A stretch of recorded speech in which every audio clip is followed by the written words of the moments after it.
اور نبی وہ ہوتا ہے جو ظالم حکمرانوں کے سامنے کھڑا ہو کے کلمہ حق ادا کرے۔ ارے موسیٰ علیہ السلام نے فرعون کے دربار میں کھڑے ہو کے کلمہ حق ادا کیا۔ ارے ابراہیم علیہ السلام نے نمرود کے دربار میں کھڑے ہو کے کلمہ حق ادا کیا۔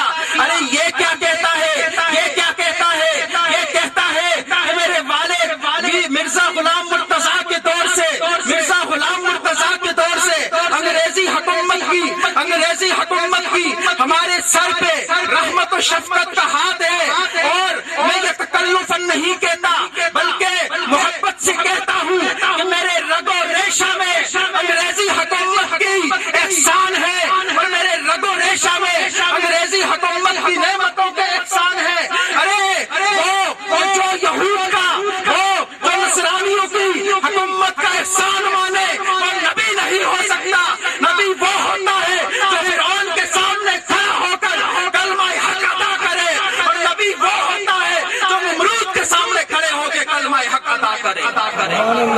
ارے نبی تو بڑے دور کی بات، ارے نبی کے جو غلام ہوتے ہیں، نبی کے جو غلام ہوتے ہیں، ارے وہ ہمارے امام ہوتے ہیں، امام شاہ احمد نورانی، میران شاہ احمد نورانی رحمت اللہ تعالی علیہ، قائد ملت اسلامیہ۔ جب میرے مصطفیٰ کریم علیہ السلام کے ختم نبوت کی باری آئی، ختم نبوت کی باری آئی، امریکہ مخالف تھا، جرمن مخالف تھا، طاغوتی طاقتیں مخالف تھی، حکمرانوں میں لوگ مخالف تھے۔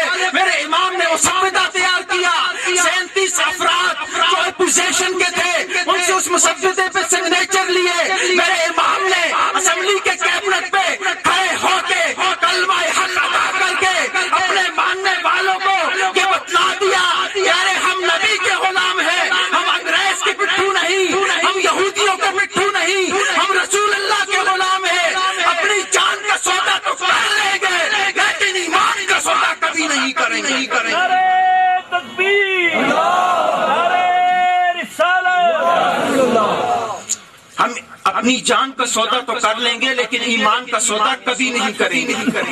اور میرے امام ایسے کہ جس وقت تحریک تحفظ ناموس رسالت چلی، آج آپ لوگ یہاں پہ جمع ہیں، تحفظ ناموس رسالت کے لیے جمع ہیں۔ کوئی کہاں سے چل کے آیا، کوئی کہاں سے چل کے آیا، سفر طے کیے، لیکن میرے امام کے سفر کا حال دیکھو۔ تحریک تحفظ، تحریک ختم نبوت کے لیے، تحریک ختم نبوت کے لیے انہوں نے جو سفر طے کیا، آن دی ریکارڈ یہ بات موجود ہے کہ 13 ماہ میں میرے قائد نے 40,000 میل کا سفر پنجاب کے اندر صرف طے کیا ختم نبوت کی تحریک کے لیے۔ ارے میرا امام تو وہ امام تھا، میرا امام تو وہ امام تھا۔ شاہ فرید الحق صاحب ایک محفل میں کہتے ہیں کہ اکبر عادل نامی سیکٹری حکومت پنجاب تھا، سیکٹری حکومت پاکستان تھا، اس نے بتایا کہ جس وقت یہ تحریک ختم نبوت چل رہی، میرے گھر میں قائد ملت اسلامیہ کی دعوت تھی، میرے امام تشریف لائے، گھر میں تشریف فرما تھے، اتنے میں لاہوری فرقے کے کچھ لوگ آئے، ان کے ساتھ سرکاری افسران بھی تھے، کہنے لگے کہ ہم امام سے ملاقات کرنا چاہتے ہیں، قائد ملت اسلامیہ سے ملاقات کرنا چاہتے ہیں۔ میں ان کو پکڑ کر قائد ملت اسلامیہ کے پاس لے گیا، قائد ملت اسلامیہ نے دیکھا، پوچھا کس لیے آئے ہو؟ کہنے لگے آپ نے جو مسودہ تیار کیا ہے اس میں سے لاہوری فرقے کا نام نکال دیں، ہم مرزا کو نبی نہیں مانتے، ہم مرزا کو نبی نہیں مانتے، اس مسودے سے لاہوری فرقے کا نام نکال دیں، ہم آپ کو 50 لاکھ روپے دیں گے۔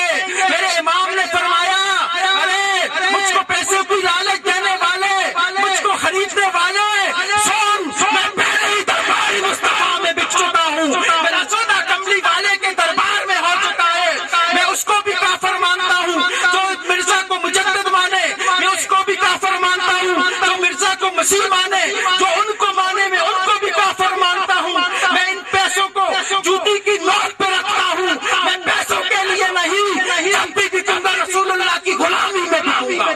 نعرہ تکبیر، نعرہ رسالت، نعرہ رسالت، جمعیت علماء پاکستان۔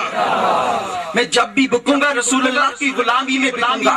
اور یہ میرے قائد کا مشن تھا, میرے قائد کی رہبری تھی, میرے قائد کی تعلیم تھی کہ تحریک ختم نبوت کا جو پہلا شہید تھا, تحریک ختم نبوت کا جو پہلا شہید تھا, پورے والے کا رہائشی, انجمن طلبہ اسلام کا اسٹوڈنٹ, انجمن طلبہ اسلام کا اسٹوڈنٹ حضور بخش تھا. جس وقت میرے قائد نے اعلان کیا کہ سڑکوں پہ نکلو, رسول اللہ کے تحفظ کی بات ہے, ختم نبوت کی بات ہے, سڑکوں پہ نکلو, سڑکوں پہ نکلو, فوج بندوقیں لے کے کھڑی تھی. میرے امام کا ایک اشارہ تھا, میرے امام کا ایک اشارہ تھا, انجمن طلبہ اسلام کا قافلہ نکلا.